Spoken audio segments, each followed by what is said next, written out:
প্রিয় সুধীবৃন্দ, আমরা বিশেষ চাহিদা সম্পন্ন ব্যক্তিদের জন্য একটি মর্যাদাপূর্ণ, সক্ষম এবং সমৃদ্ধ সমাজ গড়ে তুলতে চাই।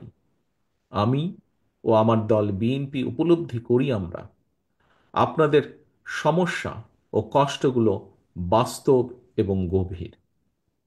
আপনাদের মনে রাখতে হবে, এই বাস্তবতায় আপনারা একা নন। আমরা সবসময় আপনাদের পাশে আছি, আপনাদের পাশে ছিলাম, ইনশাল্লাহ আপনাদের পাশে আমরা থাকব।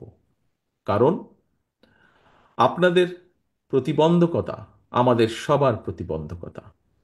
আমি ব্যক্তিগতভাবে বিশ্বাস করি, আমরা সকলে বিশ্বাস করি, আপনাদের পেছনে রেখে আমরা কখনো এগিয়ে যেতে পারবো না, আর এগোতেও আমরা চাই না। আমরা সবাই মিলে একসাথে যে গণতান্ত্রিক বাংলাদেশ গড়ে তুলব, সেটি হবে সবার জন্য ফেয়ার, সবার জন্য ইনক্লুসিভ, সবার জন্য বসবাসযোগ্য এবং সবার জন্য উপভোগ্য যেন হয়।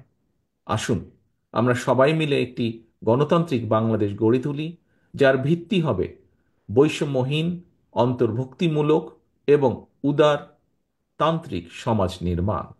আপনাদের কল্যাণ এবং সাফল্য আমাদের অগ্রাধিকার।